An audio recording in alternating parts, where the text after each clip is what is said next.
Hey, this is Deepak here from digitaldeepak.com and welcome to the lesson 2 of your email marketing mastery course. In this lesson, we are going to have a look at the deep marketing framework. So let's get started. Kamla? Yes. Yeah.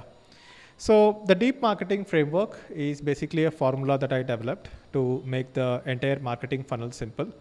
And while we are learning email marketing, we also need to know where email marketing fits into the entire marketing funnel. So without having a clear idea about where it fits into the funnel, we might not be able to use email marketing effectively. A lot of people think that every component in digital marketing kind of serves a means to an end by itself. Just like they used to advertise on, let's say, TV, radio, newspapers, and magazines, they thought of each and every channel as being independent, and it was independent during the traditional marketing era. But digital marketing is a two-way communication medium, while traditional marketing is a one-way communication medium. So every component in digital marketing kind of fits into a particular stage of the funnel. And this is the mistake that a lot of traditional marketing agencies do. Traditional marketing agencies who have become digital marketing agencies, they think that internet is just another huge billboard. So instead of TV ads, they run YouTube ads. Instead of newspaper print ads, they run banner ads. And in this entire digital marketing thing, we never really think about banner ads at all, because banner ads are like just for branding. So a news publication might sell a banner ads package to a company, and this particular company might just get some results like, hey, you got this many impressions. Yeah. So it is not direct response marketing. And here we are only talking about performance marketing, which means that you will be able to measure the performance of your ad campaign. So deep marketing framework has a formula. That formula is NCATT plus OST equal to R, right? So N means niche, and deciding where to compete is half your success. If you do not have your positioning right, if you do not have your niche right, then you might be spending a lot of money in ads, but still it might not be getting the traction that you need inside the market. So in niche, what do we have? We have health, wealth, relationships, and art as the 4 major niches. And we are going to kind of incline towards services and coaching, because most of the people watching this particular email marketing mastery course are going to be either in the services or in the coaching industry. So once you have selected the niche, so we might even create like a niche selection mastery course for people who want to learn how to select their niche. Yeah, much needed, I'm sure. Yeah. And then you have content. So once you have selected a niche, let's say the niche is fitness, and you want to attract people in this particular niche so that you can sell a product or service to them, you need to create content for it. The content can be published on YouTube, it can be published on blogs, it can be published on social media, but you also need content which is gated content. And just talking about niche, I think we did it very well for Prashant in the Alpha Club, right? Yeah. Rather than just yoga, Yes. he shifted his focus towards yoga for, gut health improvement. Yeah. So we were having a conversation with Prashant, and we were asking Prashant, what is your niche? Like, who do you want to teach yoga for? Yeah. And his answer was that whoever likes yoga. I mean, when you are getting started, it is okay to kind of have a broad niche, because you need some kind of audience who comes into the funnel so that you can interact with them and understand from them where you should be targeting. Yeah. Right? So niche is a continuously evolving process. Like, for example, initially I was creating digital marketing training and courses for people who wanted digital marketing jobs, because I was in a digital marketing job. But then we figured out that most of the people who learn digital marketing from me primarily go ahead and become freelancers and then build their own agencies. Right. And a small percentage are also coaches and mentors. So now we have kind of refined our niche, which is digital marketing for freelancers. That is the broad category from which we are attracting people inside. And our event was also called Digital Freelancer Summit, which was very specific in calling out all the freelancers in India to attend the event. 70% of the people who came to the event came from outside Bangalore, which means that the go-to-market message was very clear. Yes. So that happens over a period of time. So Prashant then interviewed his own customers to understand why they are learning yoga from him. And 70% approximately of the customers said that they came to him because they wanted to improve their gut health. Yes. So now Prashant's go-to-market messaging is that hey, hey, do you want to improve your gut health? Learn yoga from me. So yoga for gut health is what he has created. Yeah. And now within yoga, there can be several micro niches. Somebody could do yoga just for back pain. Somebody could do yoga just to improve their sexual wellness. Somebody could do yoga just to improve their overall energies, right? Yes. So when it comes to content, we also focus on gated content. So gated content is basically lead magnets, so that with the promise of giving them this content, we can ask them to sign up, which is to give their name, email ID, phone number, sometimes just name and email ID. Similar to permission marketing somewhere, right? Permission marketing. Yes. So this entire course is kind of based on Seth Godin's permission marketing. It was written in 1999. It is more relevant today than in 1999 because now the social media noise is just too high. It's a lot. So I think that's why again, the content here, it becomes so much more better because here we are marketing with their permission. So we are not just salesmen going door to door, but salesmen by appointment kind of a thing. Yes. So when I was getting traffic to Digital Deepak blog, it was the blog post which was indexed in search engines. Right now, SEO is still a good strategy, but it's very difficult to crack SEO. The easier method is to create content, drive traffic to a landing page, and get people's name and email ID to access your content. So now we can see that we have video tutorials, which was my 25-day digital marketing course.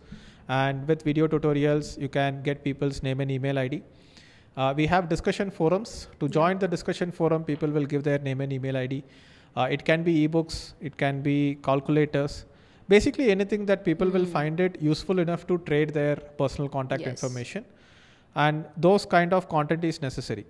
But once you have created that type of content, how are you going to generate leads? It won't generate leads by itself, right? So for that, we need to drive attention to it. Driving attention to the content can be done via SEO, social media, Facebook ads, Google ads, or any paid advertising platform that is out there. Right. It can also be via affiliates, right? So when we have, these different methods of attention driving methods, then we can drive this attention to the content where gated content is residing. So that's when we will start generating leads. But once the leads are generated, these leads are cold leads. So content and attention is alone not enough to make money. True. And a lot of YouTubers make this mistake. They keep posting content. YouTube keeps giving them attention. They kind of post content which gets a lot of attention. So that's why they have to kind of do funny face expressions on the YouTube thumbnails to get as much traffic as possible. But they are not generating leads. So recently I met a YouTuber who has 4 million subscribers on YouTube. And he was saying that, hey, now I need to sell high ticket products to generate even more revenue. Because just having millions of subscribers on YouTube is not going to give you money. Maybe you will get some sponsored content that you can publish on your channel where the advertisers will pay, or you will make money from Google AdSense, but you won't make much money from Google AdSense. And you have to be on the treadmill continuously of publishing more and more content which goes viral. But that kind of content does not attract the buyers who will buy high ticket products. So this is like, something that YouTubers have started understanding. And I understood this back in 2012 itself because I was getting millions of page views for my bike advice blog, but my AdSense revenue was kind of stuck at a few $1,000s. It was not scaling more than that. So once you generate the lead, the leads are cold leads. So now you need to build trust with the leads. So once they have come inside your email funnel, you send email newsletters, you send drip marketing campaigns, which we will talk about in the next video. So you do email marketing, you constantly deliver value to them. And here you can refer them to your YouTube channel, ask them to watch some of your YouTube videos. And once they come inside your YouTube channel and start watching your videos, they will also get recommended your future videos. So there will be a kind of a subscription inside YouTube, but we are not depending on it. If it happens, well and good. If those YouTube videos also get new visitors into your YouTube channel and into your videos, well and good, it's a bonus. But we primarily focus on the leads that we have already generated by driving attention to it, which costs money. So there will be a lead cost for every lead that you generate. Community is also a great way to build trust with your leads, because the leads can post a question on the community. Somebody could answer in the community. So here, ideally, once creators start growing, they need like a community manager.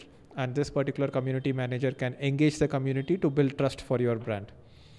So once the trust is built with the leads, so ideally within email marketing, we do broadcast campaigns, which are like newsletters, and then we do drip campaigns. Yeah. So drip campaigns are predetermined set of messages that will be sent to the users, which was what my original lead magnet was about. It was a 25-day digital marketing course where every day you will get one lesson over a period of 25 days. And now we are creating the 100-day digital marketing course, and more videos need to be added.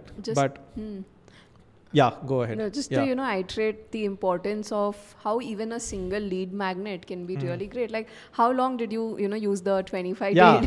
Can you just talk about that? More than 2 million leads generated with a single lead magnet over a period of 5 years. 5 years, right? And now we are creating a new lead magnet, and after 5 years, I have scraped that.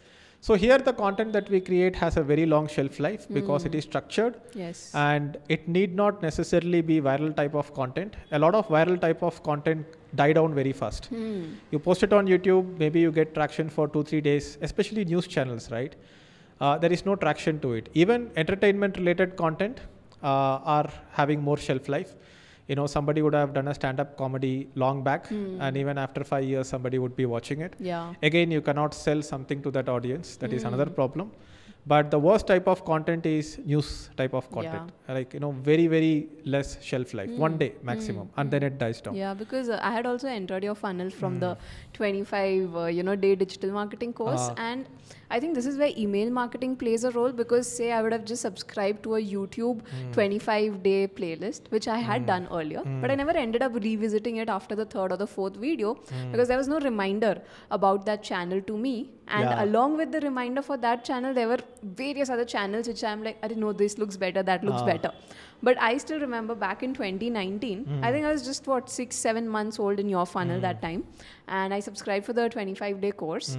And what happened along with that was that because you used email marketing as a tool, you were very prominently in my head. Because even if I did not go through the course or open those emails, there were other emails coming up, which built that trust. And literally signing up for the first batch of DDIP was like a 1-minute decision for me. But in that second, it was 1 minute, but there was 6 months of nurturing happening before that. Interesting. So before you signed up for the internship program, you were in my email list for 6-7 months. Yes. Right? Yes. So guys, note it down, right? That's how long it takes to really build trust with a lead who will probably be like a very serious lead, right? They would also be bombarded with so many ads and so many, news bits and updates from other people that you need time to build trust with a lead. True. And the brand recall goes up when there is frequency of value. So what traditional marketing does is that, let's say Airtel as a brand, they don't do content marketing. They just splash the logo in front of you through TV ads, through hoardings, through newspaper ads. That probably builds brand recall, but does not necessarily build trust. Yeah. If frequency of showing up in front of someone builds brand recall, I mean, if it builds trust, then politicians would be the most trusted people in the country, right? Wherever you see, you can see a politician's face. That might drive brand recall, but that does not build trust. Somebody will remember somebody because they are all over the place, but that does not mean that they trust them. There's no value exchange. Trust will happen when you deliver value to them, and that can be done via email marketing. True. So trust is the major component of the entire CATT funnel, for which this particular course, Email Marketing Mastery, will be focusing on, which is the trust building phase. And then we have the transaction phase, where once you have built trust with the leads, you can't just leave it at there. You have to go ahead and do a transaction with them, because transaction needs a little bit of nudge. And without that nudge, if the sale does not happen, then you don't make money. And if you don't make money, you cannot reinvest it back into content creation and driving attention to the content. So it kind of loops back into the entire marketing funnel. And this is also not a lot of people do very well. They don't know how to sell. They don't know how to sell via webinars. They don't know how to sell via sales calls, one-to-one sales call. They don't know copywriting. So transaction is the most important part of the CATT funnel to generate revenue. But at the same time, transaction cannot happen without leads. A lot of people think that leads are enough. No, you need warm leads, and you need to build trust with the leads. And you won't attract leads without content and driving attention to it. True. So this kind of fits very well into the entire funnel. So once the transaction is done, a lot of people, think that the job is done, but the job is not done. We have seen a lot of edtech companies also be very good at lead generation and branding. They get some celebrity to build some trust as well. They do like very heavy sales, have like a sales team, have like very tough sales managers who meet the targets, but then they forget after that, right? They forget the customer. So if you do that, then the trust will get affected. The brand will go for a toss. And once people distrust your brand because one dissatisfied customer will tell 10 other customers not to buy because there is a motivation for them, because they are frustrated, they lost their money. They traded their money because a trust was built initially. And immediately after that, the trust is lost, which affects the brand and it destroys the entire marketing funnel. True. So after transaction, so which is the CATT, you need to do OST, which is onboarding. So set the expectations right, welcome them into the program, reinforce that they have made the right decision so that there is no buyer's remorse. And then you need to actually deliver the service, not just onboard them and then leave it at it, right? If you buy like let's say a vacuum cleaner, there will be a onboarding, right? The person will come and show a demo of how to use all the features of the vacuum cleaner. But the vacuum cleaner also has to work, right? Without that working, then people cannot actually use it. So in servicing, it's either a product or as a service. Product also kind of does a service. Like if I buy a car, it can be thought as a product, but the product does the service for me, where I drive the car around and I get from one place to another, which is a service. If I hire a taxi, then it is a product which I am not buying, but I am just hiring the service. Right. So I would still put everything under the category of service, because no product can survive without a service component at all.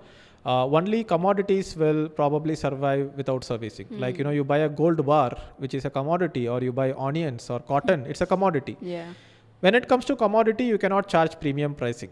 Like, why would I buy a gold bar at a 20% premium with somebody else? Like maybe we can think of jewelry as a service which is added on top of gold, for which you like pay like a making charge. Apple laptop, right? MacBook or iPhone. We can think of it as a product, but it's not really a product. You need software updates, which is service. You need apps, which is service. You need iCloud, which is service. Correct. And if the laptop or the phone breaks, you need to take it to a service center, which is a service. Yeah, right? A painful one. Yeah. So that way, you can say that the product is like 90%, but service component is 10%. When it comes to, let's say, a mastermind program like Alpha Club, the product component, branding component, systems and processes is probably 30% and 70% is service. Yes. So usually when the service component is higher, you can charge higher, but you might not be able to scale it very fast. Like iPhone sells for 1 lakh, but Alpha Club sells for like 3 to 5 lakh. How are we able to charge more than what the largest company in the world is charging? Because the service component is very high. True. Right? When you look at a restaurant, then the restaurant is more like 90% service. It has to be continuously done. Maybe the brand value that builds, maybe the menu, maybe the chef kind of has a longer shelf life, which is a little bit like a product that, okay, that, oh, this is a Chinese restaurant. These are the different items that are selling well. So that can be thought of as a product, the systems and processes, but the service has to be delivered continuously. So that is a servicing component. We cannot screw up in the servicing component. We also need to take responsibility for the transformation of the customer, which means to make sure that they are using the service as intended. So which can be thought of as an extended onboarding sequence, right? For the example, let's say you join a gym. The person explains you, hey, these are all the features that we have inside the gym. There is a sauna, there is a shower area, there is a locker room. These are all the different equipments we have. You can go ahead and test your body fat percentage if you want. So this is onboarding, right? As soon as you join the gym, they will take you through a tour of the gym. Servicing is basically to make sure that all the equipments are working properly. And if some equipment stops working, which keeps happening often inside gyms, they have to make sure that it's up and running. That is servicing. But even if you do not take a personal coach, the gym person will still call you if you don't come to the gym. Yeah. That is transformation, because people buy for an end result. People don't buy a gym subscription just for the gym subscription. They buy it for a fit body. Fit body is what is the desired result. Yes. So if somebody buys Alpha Club, even if they don't complain, if they has paid us multiple lakhs of money, we still call them up. Definitely. Hey, what happened? Yeah. Did you attend the mastermind call? Did you do these exercises? So you need to take accountability for the transformation. So I would call it T. So OST is very much important. You can remember it as original soundtrack, right? So if you do all this properly, then you will build a reputation. Yes. Reputation is something that you build over a period of time by keeping up your promises. And if the reputation gets stronger and stronger, the entire process of content, attention, trust, transaction will become faster. And you will start getting referrals through reputation. Yeah. So we had so many people inside our internship program who came inside the internship program because somebody referred them. Yeah. And it's not like somebody told them about the internship program and they immediately come inside the funnel and transact. They still might have to consume some of our content, but they don't need that much time to build trust, right? They're already half nurtured. Yeah. So you took like 6-7 months to build enough trust to transact with us. But if you had referred somebody, hey, go do this internship program, it's going to be very valuable.